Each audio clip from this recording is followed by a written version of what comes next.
Welcome to another allotment diary. Now, we're just still catching the tail end of Hurricane Bertha here. It's extremely windy today, and we've had quite a lot of rain over the last couple of days, but having just come down and had a look, there's not a massive amount of damage. Looking down there, I can see that cauliflower unfortunately has been devoured, as has there was another one over here. Yeah, there's one over here that you can see that one there. It's just been damaged. There's lots of weeds coming up. Obviously it's rained, so the weeds have gone hooray and shot up. I mean, this was clear soil. Look at that bit there. Look at all the weeds coming up there. Absolutely loads of them. It's the downside of rain, unfortunately. So we're going to be going over this with the hoe in a minute. But you can see the molehills. There was 1, 2, 3, 4 the other day. There's another one down there. I think there's one hiding behind there. And another couple appeared on the end here, which is a bit of a shame. I'm going to have to get the all across here is our Purple Majesty, and over there's the pink fir potatoes. They're all going to have to come up. I have been digging them up, and I don't know what's happened to them. But here's one of them. This is one that I dug up. It's been here a couple of days, so it's kind of slightly funny. But what's happened is they've just rotted. They're squishy, and you pick them up and they literally fall apart in your hands. They're an absolute state. So I don't know what's wrong with those, but I've got some. I haven't got enough to get excited about. But there's the waste which will go in those bags. So a bit disappointing, to be honest. It really is. These were brilliant last year. They produced fantastic sized potatoes, and this year they're all very small, half dozen, maybe a couple more per plant. So it's a real poor show this year from them. I'm very disappointed. Compare them to the Winston first earlies I produced. They were fantastic. So I think next year it's Winston first earlies all around, particularly as our plot gets blight. We get blight towards the end of June.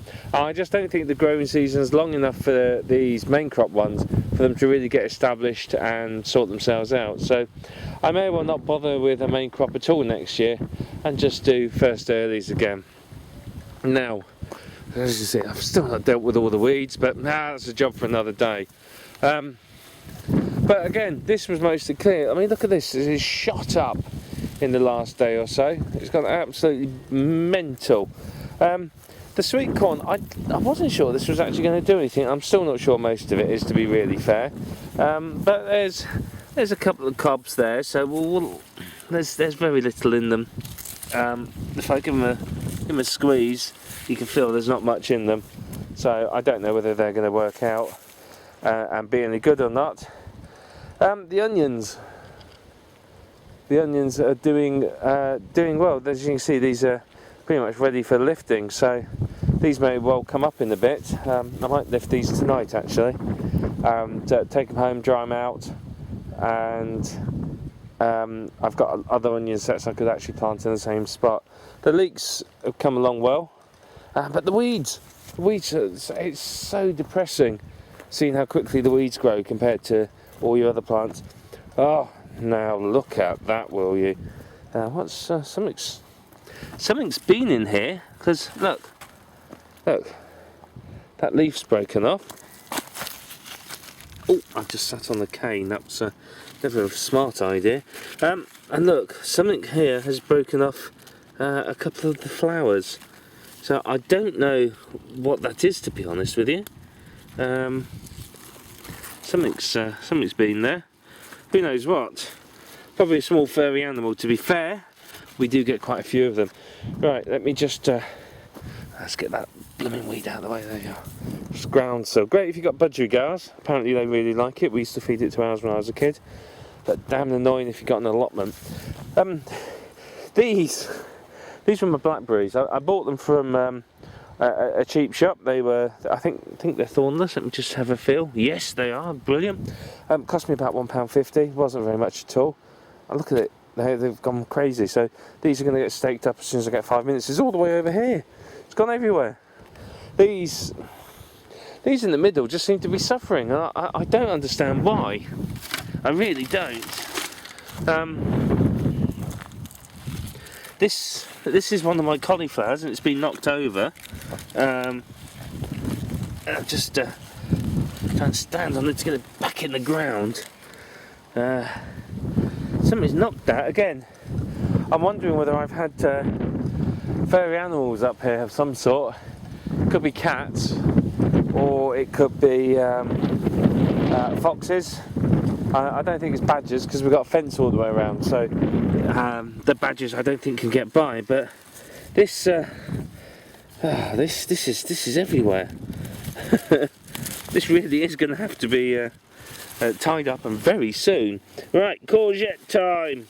I've been waiting for these. I haven't had any all year. I'm very late planting mine, and let's give it a twist. There you are. Now, if you're new to allotment gardening, this is a yellow courgette. You get the green variety as well. I will tell you now, you will soon be sick to death of these things, and you won't know what to do with them. You really, really won't. I mean, I looked at this 2-3 days ago, maybe at the most, and it was small. It was about a quarter of the size of that, and it shot up like that in just a couple of days. These things grow like wildfire. Each plant you can expect 20, 30, maybe courgettes, sometimes more. It really is that crazy. These things grow like there's no tomorrow, and you will very soon run out of ideas on what to do with them, and you end up doing what the rest of us does. Basically, you know, everyone here, you end up just giving them away to everyone, but all the other plot holders go, oh, I don't want any, I've got loads of those. And so you have to find people that don't have an allotment and don't know anyone with an allotment, so you can give them all your courgettes. Luckily they're well received, lots of people like them, so I do tend to manage to get rid of them all. Right, cucumber plant. I'm careful again not to sit on the cane, because obviously that's not comfortable. Ah, look at those. These are the cucumber plants, if you remember, that I stood up the other day because I wasn't sure they weren't growing how I wanted them to. So let's just push that down. I'm just trying to get this one to stand up. Roughly, that will do for now. But that's doing brilliantly. I'm really pleased with that. If you remember just a few videos ago, these were lying there and I thought they were dead. They were small, they were yellow, the leaves were dying. I thought there's no way these things are going to survive. And look at them, they've done me proud. Right, over here. The ochre, the New Zealand yam. That's doing nicely. I'm pleased with that, I must admit. It's bushing up well. So there's plenty of tubers developing. And I don't know what this rock is. You see that there? I found that digging the other day. It's almost polished, so it looks, I don't know, it looks like something interesting. So anyway, I'm keeping that and taking it home. But my trusty hoe, and what we'll do is, like I said, just do that. You take the tops off for the weeds, and don't bother picking them up if they're small. Just leave them there. Just go over the top of the soil like this. And obviously normally you'd use your dominant hand, but my dominant hand's holding my video recorder, so it at least doesn't shake too badly for you. I mean, if I was using my left hand to hold this, you'd be worried. But you just got to go over, and like I said, just knock the tops off like that. Careful, very, very, very careful. This is why I tend to use both hands. You don't want to damage any of your plants. It's very, very easy to catch the plants you want to keep on it. I've really got to stop tripping over stuff tonight. And the amount of times I've taken out things that I didn't want to damage with these is ridiculous. But you know, just a quick hoe like that. This is literally all you've got to do. If you just go around your plants doing that, it's going to save you so much time. But let me go back down here. Let me just get back over here. Do you remember this bit here where I said I had all the weeds? Look, see that? Now that'll take me quite a while to dig out by hand, but with the hoe we just literally do that. We're just taking the heads off, and because these are small plants, they haven't got enough energy to survive once you do this. So just very quickly, as I said, this would be an awful lot quicker if I was using my proper hand, but I'm not, so it's taking me slightly longer than normally would, but it doesn't take long. It takes a couple of minutes. You just go around very, very carefully, not to damage your plants. Just taking the heads off all the weeds, like that, and it works brilliantly. Now hoeing is particularly effective in hot weather because the ground's really dry and the weeds die out very quickly. When it's slightly damp, it's a lot harder to hoe, simply because the soil is more difficult to move. And you see here things like these, those dock leaves there, quick hoe like that, and they're not coming back again. It's a brilliant way of controlling the weeds, and I'm going to be honest, if you're not hoeing at your allotment, then you are wasting a lot of your time. You see there's quite a few weeds here. This whole area needs hoeing, which I will do later on. Let's just tear that up. Right. So yeah, get yourself a hoe if you don't have one. You get them from B&Q or something like that.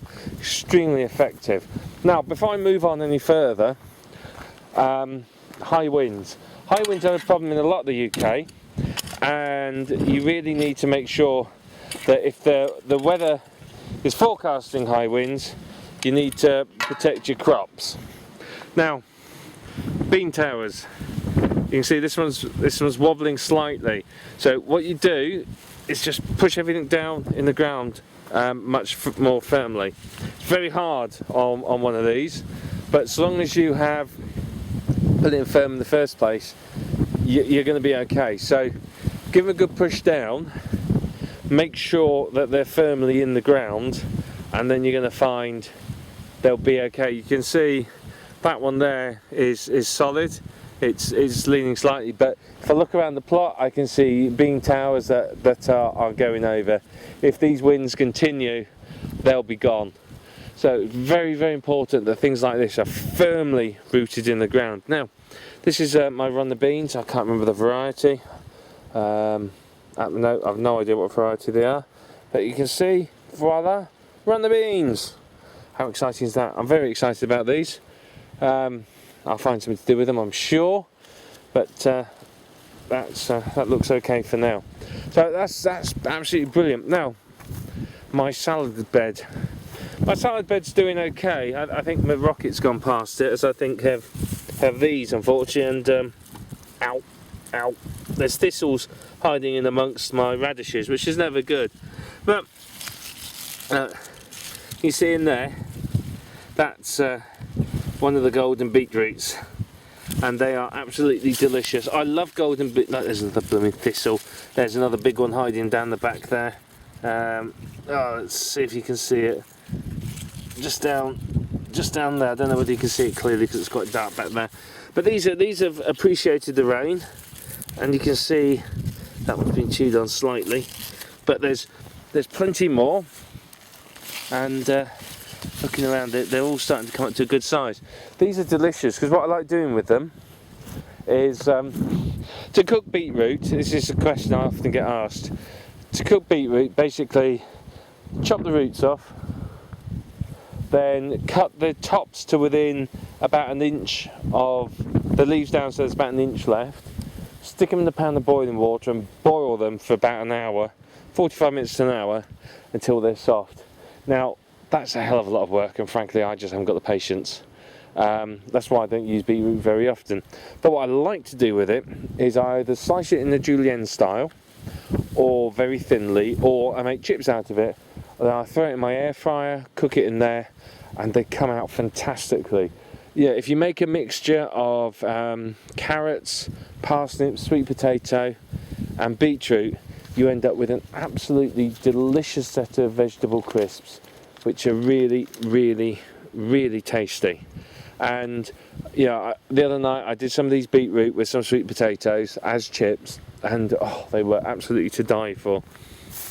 Over here, these are raspberries, aren't they? I think these are an autumn raspberry. There's one there. They're actually really nice, to be honest with you.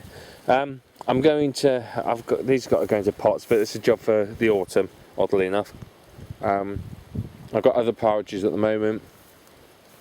These are all starting to fruit. You can see lots of fruit coming up. So I know these are the autumn variety.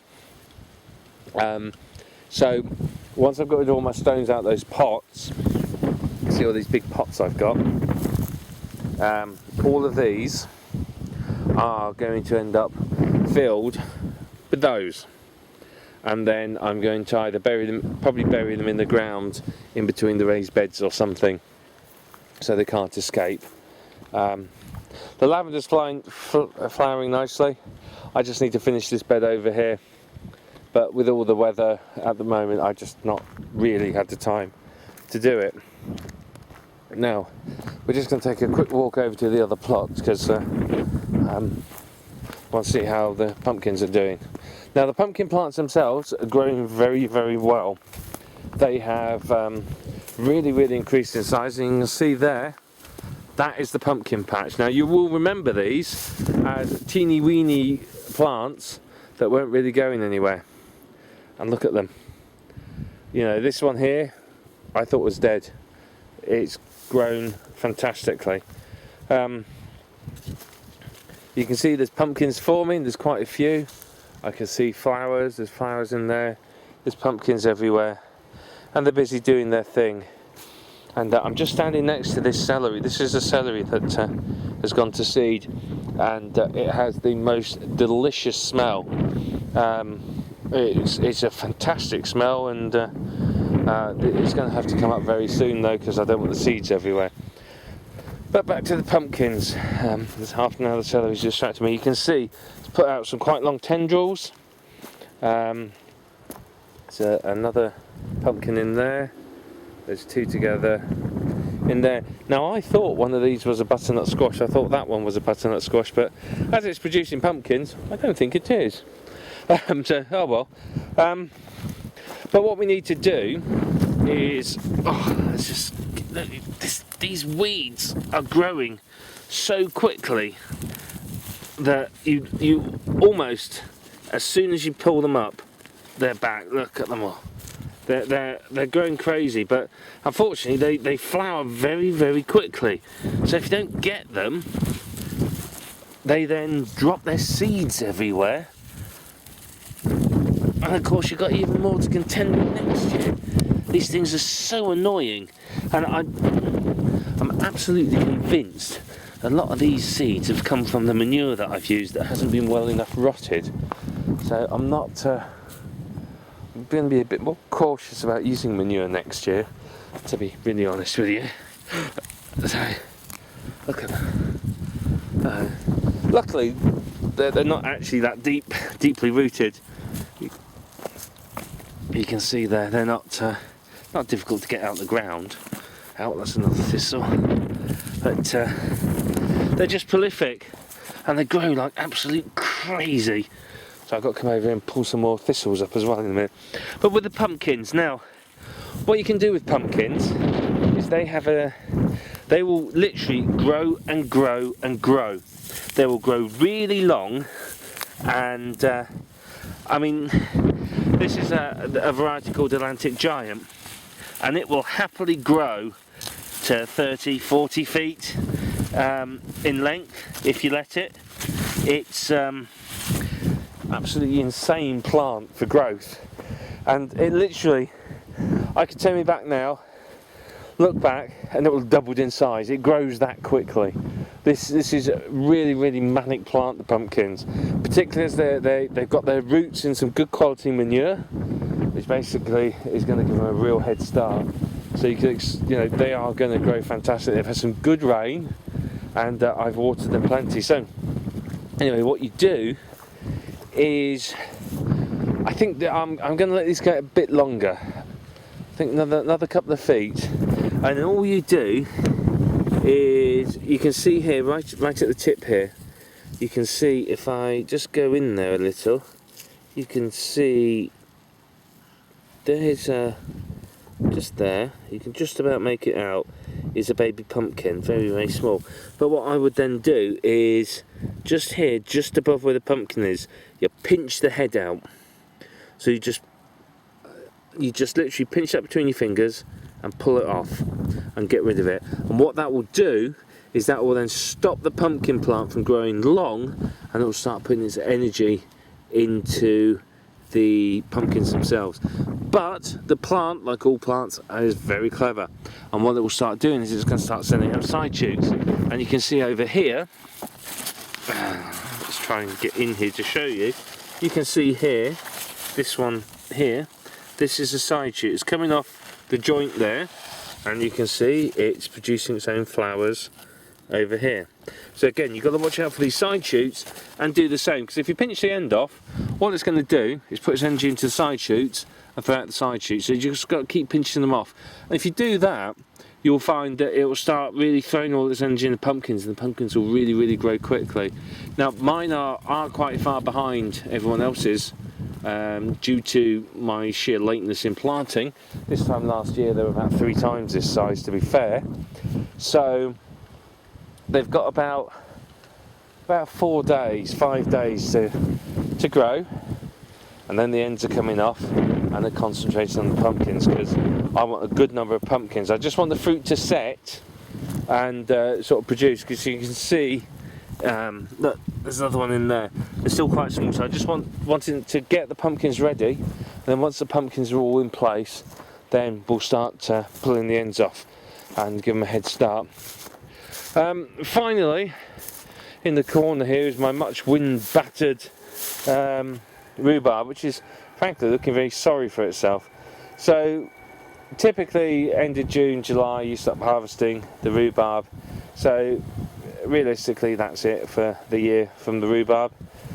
Give it a rest now, let it establish itself and put its energy back into the roots. Now what I might do with this rhubarb, because it's been here for about 3 years, it's a good sized plant, it's big and it produces well. Now what I'm thinking of doing with it this autumn, once it's died down, is I can lift it and I can divide it and put it into 2 clumps. I probably won't harvest it next year if I do that, so I can move on to my other plot and then let it have a year to establish while I harvest the 4 plants that are over there next year, and then the following year I'll have extra plants. And then what I can do is every couple of years is just let one plant, divide one plant, let it rest, and I'll have more rhubarb that you can possibly shake a stick at. But you know, it's doing well. The high winds have probably not helped some people. I can see lots of beans that are leaning at precarious angles.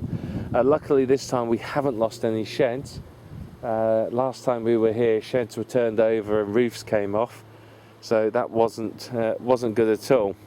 But it's all looking very green and verdant, and certainly the rain from Hurricane Bertha has helped us. But I don't think the wind's doing us much favours. But there's plenty still to do down here. You can start planting your winter veg. You can check out the website owningandallotment.com. I'll put an article on there shortly about winter veg for you as well, so you can check that out and see what you can be growing now that sort of summer is ending and winter is drawing in almost. But it's all looking good, lots to do here, and I'm quite excited about what I'm going to be doing over the autumn months. I must admit, I'm looking forward to really doing some decent plot maintenance and building some of the structures that's going to do the plot.